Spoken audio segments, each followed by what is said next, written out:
Hello everyone, welcome two aspirants अड्डा। चलिए 5 जून 2021 के द हिंदू एडिटोरियल को डिस्कस करते हैं। आज हम 3 आर्टिकल डिस्कस करने वाले हैं।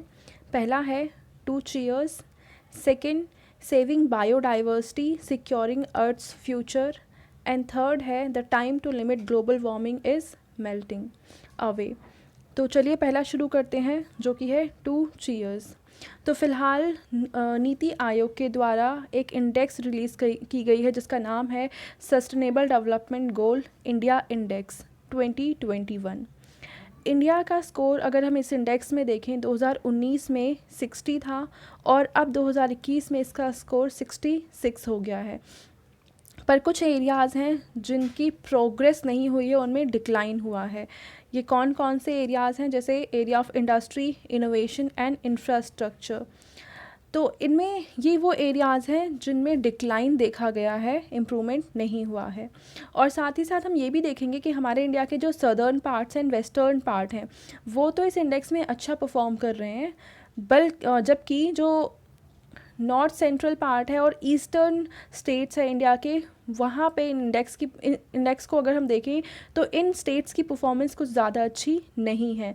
यानी यहाँ पे इस इंडेक्स पे और ज़्यादा काम करने की ज़रूरत है, अलग अलग फील्ड में और ज़्यादा मेहनत करने की ज़रूरत है, जिससे इन स्टेट्स में भी डेवलपमेंट देखी जा सके और इनका जो sustainable development goal India index है उसमें इनकी इम्प्रूवमेंट देखी जा सके। अब मेनली जो यहाँ पे 60 से 66 का इम्प्रूवमेंट हम देख रहे हैं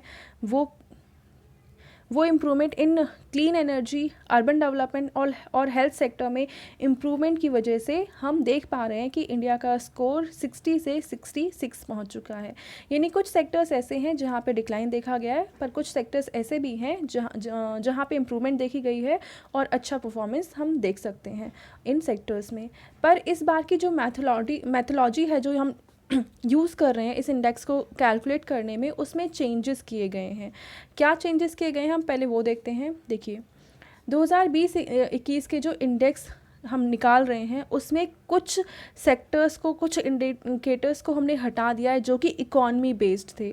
यानी इकोनॉमिक इंडिकेटर्स कुछ सेक्टर्स के हमने हटा दिए हैं। यानी इकॉनमी को अब बहुत ज़्यादा ब्रॉडली हम इस इंडेक्स में हम नहीं समझ सकते हैं, जबकि कुछ इंडिकेटर्स जो कि सोशल इक्वालिटी पे बेस्ड है उसको हमने इस इंडेक्स में शामिल किया है। यानी इकोनॉमी बेस्ड कुछ इंडिकेटर्स को हमने इससे बाहर निकाल दिया है और सोशल बेस्ड कुछ इंडिकेटर्स को हमने इसमें इंक्लूड कर लिया है। जैसे इकोनॉमी बेस्ड एक इंडिकेटर है गिनी कोफिशिएंट, जो कि बताता है कि जो इनकम का डिस्ट्रीब्यूशन है क्रॉस द पॉपुलेशन वो किस तरीके से हुआ है। यानी कि इकोनॉमिक इनइक्वालिटी जो है हमारी किसी कंट्री में, रीजन में या स्टेट में किस तरीके की है वो मेज़र करने के लिए यूज़ किया जाता था गिनी कोफिशिएंट। पर इस बार के इंडेक्स में गिनी कोफिशिएंट को ही हटा दिया गया है। तो यहाँ पे राइटर ये कहते हैं कि यहाँ से इस इंडेक्स से हमें ये लग रहा है कि seems to have missed out on capturing the impact of pandemic on wealth inequalities, कि हमारे पैंडमिक की वजह से जो इनइक्वालिटी आई है, हम जो देख पा रहे हैं इनइक्वालिटी रियल वर्ल्ड में, उसको रिफ्लेक्ट नहीं किया गया है कहीं ना कहीं इस इंडेक्स में। क्योंकि रीज़न यही हो सकता है कि कुछ इकोनॉमिक इंडिकेटर्स को इस इंडेक्स से बाहर कर दिया गया है। तो हो सकता है कि जो पैंडमिक के इफ़ेक्ट्स हैं और उसके द्वारा उससे इंड्यूस्ड जो वेल्थ इनइक्वालिटी है वो ठीक से कैप्चर नहीं हो पा रही है इन इंडेक्स में। तो अगर हम स्टेट्स की बात करें जिन्होंने अच्छा परफॉर्म किया है, तो टॉप परफॉर्मेंस जिसका रहा है वो केरला है। लास्ट ईयर भी केरला ही था। और वर्स्ट परफॉर्मेंस जो है वो उसके बिहार स्टेट की है, और लास्ट ईयर भी बिहार ही वर्स्ट परफॉर्मर था। और अगर हम फर्स्ट इंडेक्स देखें तो फर्स्ट टाइम जो एडिशन आया था sustainable development goal India index का, वो 2018 में आया था, दिसंबर 2018 में। तो ये फ़िलहाल इतनी ही इन्फॉर्मेशन दे रखी है यहाँ पे। सेकेंड हम आर्टिकल देखते हैं the time to limit global warming is melting away. देखिए आज डेट है 5 जून और आज होता है वर्ल्ड इन्वायरमेंट डे। अब इस उपलक्ष्य पे शायद ये आर्टिकल इन राइटर ने लिखा हुआ है, ये बताते हैं कि जो हमारा इकॉनमी में जिस देखिए इन्वायरमेंट में जो डिग्रेडेशन हो रहा है वो हमारी इकॉनमी को, हमारी सोशल लाइफ को, हर चीज़ को इफ़ेक्ट करता है। और जिस रफ्तार से इन्वायरमेंट डिग्रेड हो रहा है, हम जितना लॉस पहुंचा रहे हैं हमारे इन्वायरमेंट में, वो कहीं ना कहीं हमारे डेली लाइफ में भी हम देख सकते हैं। और इसी का रिफ्लेक्शन एक ये भी है कि हम आज इतने बड़े पैंडेमिक से जूझ रहे हैं, इसका लिंक इन्वायरमेंट से ही है, ऐसा राइटर का कहना है यहाँ पे। अगर इंडिया की बात करें कि इंडिया क्या कर रहा है, क्या पहल अपना रहा है इन्वायरमेंट के साथ कोप अप करने के लिए, तो इंडिया ने अपना टारगेट रखा है कि 2030 तक वो 450 गीगावाट एनर्जी को प्रोड्यूस करेगा, जो कि रीन्यूएबल एनर्जी होंगी, ठीक है। यानी जो हम अपने एनर्जी या फ्यूल चीज़ों के लिए, एनर्जी रिक्वायरमेंट के लिए जो हम पहले डिपेंडेंट थे कोल पे, पेट्रोलियम पे, ठीक है, यानी जो कि नॉन रीन्यूएबल एनर्जी सोर्सेज थे, अब उससे हम अपने आपको हटाकर उन सोर्सेज की तरफ लेकर जा रहे हैं जो कि रीन्यूएबल सोर्सेज हैं। और 2030 तक हम 450 गीगावाट एनर्जी जनरेट करने वाले हैं रीन्यूएबल एनर्जी सोर्सेज से। इसके अलावा इंडिया पार्ट है इंटरनेशनल सोलर अलायंस का, जिसमें भी सोलर एनर्जी को यूज़ किया जाएगा। एंड थर्ड है collision for disaster resilient infrastructure, यानी ऐसे इंफ्रास्ट्रक्चर को बिल्ड करना जो कि डिज़ास्टर रेजिलिएंट हैं, जिसका डिज़ास्टर का इफ़ेक्ट इन पे कम या ना मात्र के बराबर ही हो। और ये डिज़ास्टर कौन कौन से हो सकते हैं, तो वेरियस डिज़ास्टर्स लाइक फ्लड है, ड्रॉट है, तो इस बहुत सारे डिज़ास्टर्स इसमें हम देख सकते हैं। तो ऐसे इंफ्रास्ट्रक्चर को बनाना है जो डिज़ास्टर से फाइट कर सके।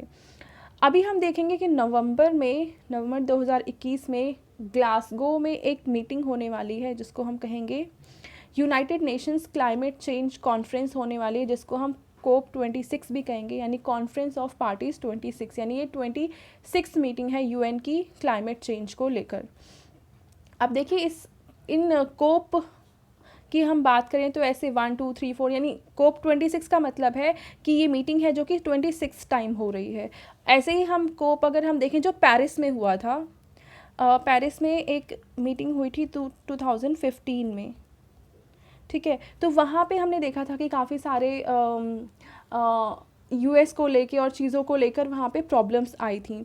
वहाँ पे क्या था कि यूएस ने खुद को इस क्लाइमेट चेंज डिस्कशन से बाहर निकाल लिया था, ट्रंप ने इसमें शामिल होने से मना कर दिया था।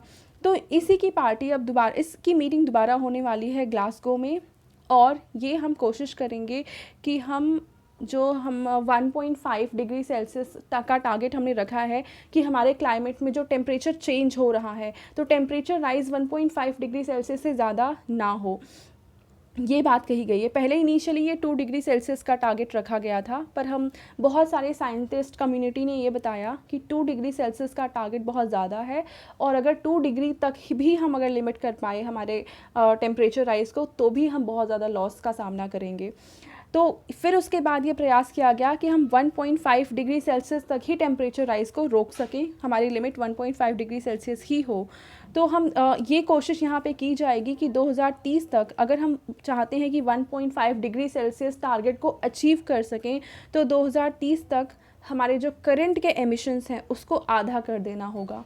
अगर हम ऐसा नहीं कर पाते हैं और अगर हम अभी के रेट में ही इमिशंस को करते रहते हैं, तो 1.5 लिमिट को हम कभी अचीव नहीं कर पाएंगे, बजाय इसके हम 2 डिग्री सेल्सियस को भी पार कर जाएंगे, जो हमारे पूरे अर्थ के लिए डिज़ास्टर साबित होगा। फिर यहाँ पे जो ये राइटर है, ये खुद COP26 जो होने वाली है मीटिंग, उसके प्रेसिडेंट हैं। तो ये बताते हैं कि इस मीटिंग में हमारे 4 गोल्स होंगे। कौन कौन से? पहला, to keep 1.5 degree Celsius within reach, यानी हम अपने इमिशंस को इतना ज़्यादा ना बढ़ा दें कि हम 1.5 डिग्री सेल्सियस की जो लिमिट है उसको अचीव ही ना कर पाएँ। तो हम ऐसे मेजर्स अपनाएंगे, ऐसी पॉलिसीज़ अपनाएंगे कि 1.5 डिग्री सेल्सियस को अचीव किया जा सके।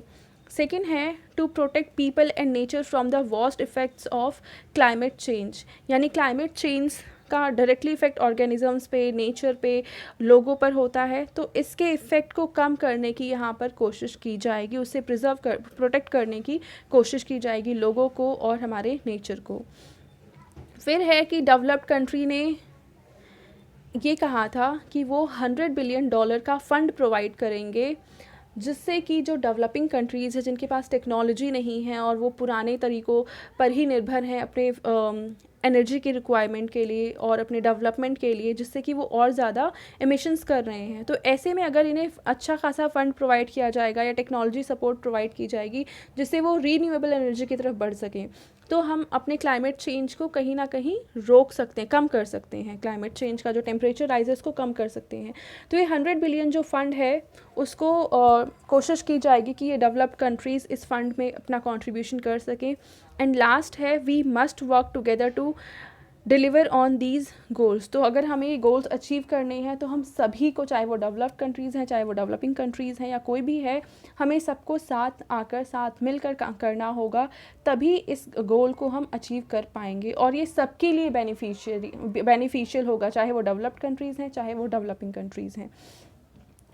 तो इंडिया की अगर हम बात करें तो पिछले 10 सालों में, यानी लास्ट डिकेड में, इंडिया ने अपनी wind and solar energy capacity को 4 गुना ज़्यादा बढ़ा दिया है। यानी पहले जो India wind and solar energy generate करता था तो उस कैपेसिटी को बढ़ाकर 4 गुना कर दिया है, जिससे ज़्यादा यहाँ पे रीन्यूएबल एनर्जी को जनरेट किया जा सके। तो ये इंडिया के यहाँ पे क्या क्या प्रयास हैं, इंडिया किस तरीके से अपना रोल प्ले कर रहा है इस क्लाइमेट चेंज को मिटिगेट करने में। और फिर आगे देखते हैं नवंबर में क्या मीटिंग्स होती हैं, देन क्या इसके निष्कर्ष निकलते हैं, कंट्रीज़ क्या प्लेज करती हैं फाइनली, तब हम डिस्कस करेंगे।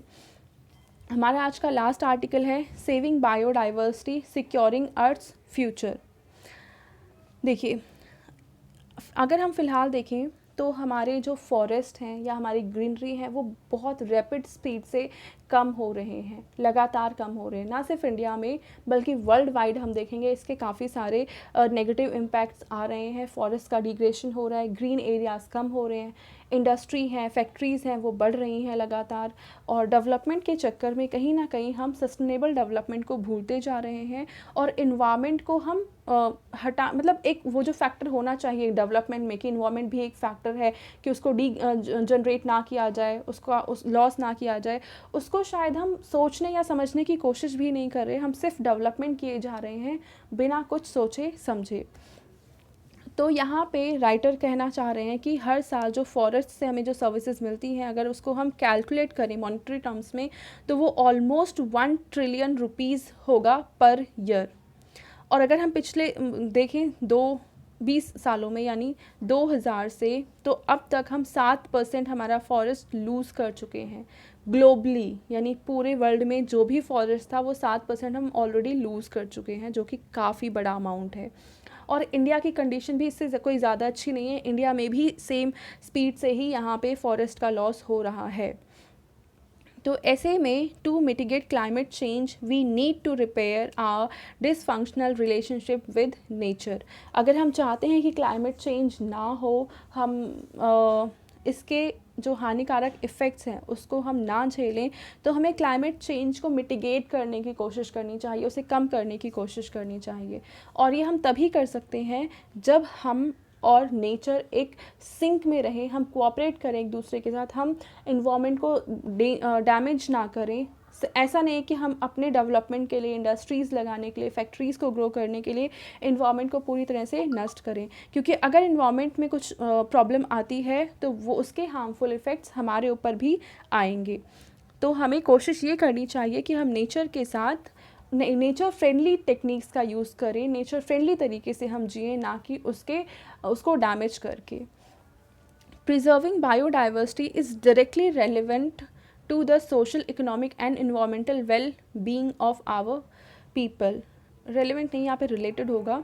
तो अगर हम बायोडाइवर्सिटी को प्रिजर्व करेंगे या उसको हम नुकसान पहुँचाएंगे, उन दोनों के इफ़ेक्ट पॉजिटिव या नेगेटिव वो हमारी सोशल लाइफ पे, इकोनॉमिक लाइफ पे एंड इन्वायरमेंट पे डायरेक्टली उनका इफ़ेक्ट आएगा। अगर हम उसको प्रिजर्व करेंगे तो उसके पॉजिटिव इफ़ेक्ट हम पे आएंगे, अगर हम उसको डैमेज करेंगे तो उसके नेगेटिव इफ़ेक्ट्स हम पे आएंगे।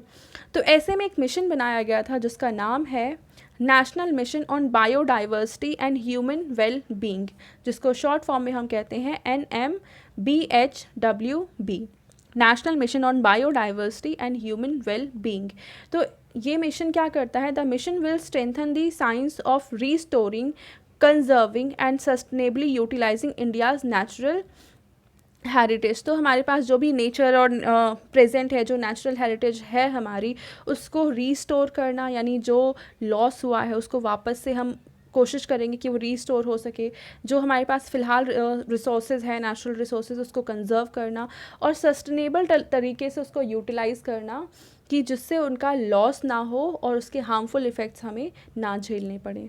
अब ये जो मिशन है, national mission on biodiversity and human wellbeing, वो किसके द्वारा बनाया गया था? तो इसमें कई सारी मिनिस्ट्रीज़ की इन्वॉल्वमेंट है, जैसे कि prime minister science technology and innovation advisory council, ये तो एक काउंसिल है, और इसने कंसल्ट किया किन किन को? Ministry of environment, forest and climate change और दूसरी मिनिस्ट्रीज से कंसल्ट करके फिर इस मिशन को बनाया गया था। और इस मिशन का क्या काम है, हमने ऑलरेडी देख लिया है कि हमारे जो नेचुरल हेरिटेज है, नेचुरल रिसोर्सेज, उसको रीस्टोर करना, कंजर्व करना और सस्टेनेबल तरीके से उसको यूज़ करना और डैमेज ना करना। तो यहाँ पे देखिए राइटर कह रहे हैं कि we can rejuvenate agricultural production system and increase rural income from biodiversity based agriculture, यानी अगर हम अपने रूरल इकॉनमी को सपोर्ट करना चाहते हैं तो हमें बायोडाइवर्सिटी पे रिलाई करना पड़ेगा। उसको हम लॉस पहुंचा के, उसको ख़त्म करके हम रूरल इकॉनमी को बढ़ावा नहीं दे सकते हैं। और रूरल इकॉनमी और अर्बन इकॉनमी एक दूसरे से इंडिपेंडेंट नहीं होती हैं, वो लिंक्ड होती हैं। अगर रूरल इकॉनमी में डिस्ट्रेस होगा तो इसका इफ़ेक्ट अर्बन इकॉनमी में आएगा ही आएगा। जैसे एग्जांपल ले लेते हैं कि किसी पर्टिकुलर ईयर में किसी भी रीज़न से एग्रीकल्चर प्रोडक्शन जो है वो काफ़ी कम रहा है, तो इससे क्या होगा, फूड क्रॉप्स के प्राइसेस इंक्रीज़ हो जाएंगे और वो प्राइसेस सिर्फ रूरल एरिया में नहीं बढ़ेंगे बल्कि अर्बन एरिया में भी उसके इफेक्ट आएंगे। तो हम देखेंगे फिर इन्फ्लेशन है और दूसरे इकोनॉमिक कॉन्स्ट्रेंट्स हमें झेलने पड़ेंगे ओवरऑल पूरे कंट्री में। तो बायोडाइवर्सिटी को अगर हम कंजर्व करके हमारी रूरल इकॉनमी को स्ट्रेंथन कर सकते हैं, जो एग्रीकल्चरल प्रोडक्शन है उसको हम रीजुवेनेट कर सकते हैं और इस तरीके से, और साथ ही साथ देखो अगर हम चाहते हैं कि रीस्टोरेशन करें तो इसमें हमें मैन पावर की ज़रूरत होगी और इस तरीके से हम जॉब भी क्रिएट कर सकते हैं। यानी कि अगर हम अपने नेचर को रीस्टोर करना चाहते हैं तो ग्रीन जॉब्स क्रिएट होंगी और दूसरा नेचर टूरिज़्म को भी बढ़ावा मिलेगा। तो यहाँ पे रेवेन्यूज़ भी अर्न होगा, साथ ही साथ हम एम्प्लॉयमेंट भी जनरेट कर सकते हैं इन सिस्टम्स के थ्रू। आगे देखते हैं हम कि अगर हम इस मिशन के तहत जो प्रोग्राम्स है इसको इम्प्लीमेंट करते हैं तो ये इंडिया को हेल्प करेगा हमारे जो कमिटमेंट्स हैं under convention on biological diversity and United Nations sustainable development goals. तो इनके तहत जो हमने कमिटमेंट्स कर रखी हैं तो उन कमिटमेंट्स को पूरा करने में भी ये मिशन हमारी हेल्प करेगा। Mission programmes will offer nature based solutions to environmental challenges. तो हम इन्वायरमेंट से रिलेटेड बहुत सारे चैलेंजेस को फेस कर रहे हैं जो कि ह्यूमन इंड्यूस्ड ही हैं बहुत सारे चैलेंजेस। तो उनको सॉल्व करने में ये मिशन काफ़ी ज़्यादा प्रोएक्टिव रोल प्ले कर सकता है और वो ऐसे सॉल्यूशन सुझा सकता है जो कि इन्वायरमेंट फ्रेंडली हो और नेचर बेस्ड सॉल्यूशंस हो जिससे कि किसी और को इससे नुकसान नहीं पहुँचेगा। ऐसे में अगर हम वन हेल्थ प्रोग्राम की बात करें तो ये इंटीग्रेट करता है ह्यूमन हेल्थ को और नेचर की हेल्थ को, यानी नेचर अगर हेल्दी है तो ह्यूमन भी हेल्दी रहेगा। अगर नेचर पे हार्मफुल इफ़ेक्ट्स हम डालते हैं, डैमेज करते हैं तो इसका इफ़ेक्ट हम पर भी आएगा। इसको हम कहते हैं one health programme. Need of strong and extensive cadre of human resources to meet environmental challenges. फ़िलहाल जो हम इन्वायरमेंटल चैलेंजेस फेस कर रहे हैं उसको अगर हमें सॉल्व करना है और इन्वायरमेंट को वापस से पुरानी वाली अवस्था में बनाना है या फ़िलहाल जो है उसमें ही थोड़े बहुत अगर हमें चेंजेस करने हैं तो भी हमें मैन पावर रिसोर्सेज ऐसे चाहिए जो कि वेल स्किल्ड हो, जिन्हें पता हो कि कहाँ पे क्या करना है, मतलब वो अवेयर होने चाहिए, स्किल्ड होने चाहिए। और उनके थ्रू हम क्या कर सकते हैं कि हमारे जो इन्वायरमेंटल चैलेंजेस है उसको हम दूर कर सकते हैं। तो ऐसे में लोगों को इकट्ठा करना, उन्हें ट्रेनिंग प्रोवाइड करना, उन्हें स्किल प्रोवाइड करना, ठीक है, यानी ह्यूमन रिसोर्स को डेवलप करना बहुत ज़्यादा ज़रूरी हो गया है हमारे इन्वायरमेंटल चैलेंजेस को टैकल करने के लिए। तो ये पूरा आर्टिकल हमने डिस्कस किया इन्वायरमेंट के बारे में। तो आज 2 इन्वायरमेंट पे बेस्ड आर्टिकल्स थे क्योंकि आज 5 जून यानी इन्वायरमेंटल डे है, तो फिर इम्पॉर्टेंट था ये। तो फ़िलहाल के डिस्कशन में इतना ही। Thank you so much for watching this video. If you like this video, kindly like it, share it and subscribe to my channel. Thank you.